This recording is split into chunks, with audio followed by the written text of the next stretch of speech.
আসসালামু আলাইকুম। আজকে প্রচুর পরিমাণ রোদ উঠেছে। এত রোদ্রে আমার ছাদের গাছগাছালি সব ঢলে পড়েছে। এই ঢলে পড়া দেখতে দেখতে আমি চলে গেলাম পুদিনা পাতা সংগ্রহ করার জন্য। আমি একটা মজার শরবত বানাবো।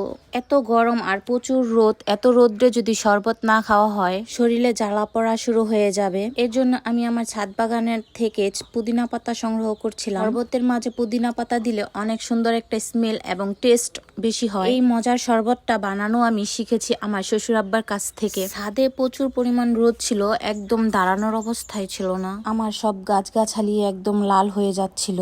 বিকেল হলে আগে আমার ছাদ বাগানের ছাদের গাছগাছালির যত্ন করতে হবে। এত প্রচুর পরিমাণ রোদে গাছ পুরাই সব ডলে গেছে। এখানে আমি লাউয়ের বিচি ফালিয়ে রাখছিলাম, সুন্দর লাউয়ের চারা হয়েছে।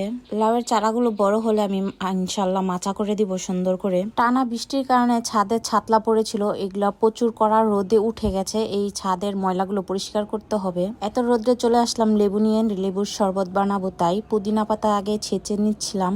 পুদিনা পাতার রস শরবতে দিলে অনেক সুন্দর একটা স্মেল আসে আর অনেক মজাদার হয় শরবত। এই গরমে শরবতের থেকে বেস্ট আর কিছুই হতে পারে না। আমি অনেক মজাদার শরবত বানাচ্ছি আর ওইদিকে এত গরমও আমি কাঁঠাল খাচ্ছিলাম। কাঁঠাল খাওয়ার পর আমার অবস্থা একদম নাজেহাল, গরমে প্রচুর ঘেমে গিয়েছিলাম। এখন কাঁঠালের শেষ সিজন। এই টাইমে আমার শ্বশুর আব্বা বাজার থেকে কাঁঠাল নিয়ে আসছিল, তাই একটু খেলাম। তারপর আমি মজার শরবত খাওয়ার জন্য শরবত নিয়ে নিচ্ছি। শরবত খাওয়ার পর নিজেকে একদম ফ্রেশ লাগছিল। এত গরম যে লাগছিল আমার, একদম নিমিষেই চলে গেছে সব গরম। শরবতটা খেতে অনেক মজার হয়েছিল।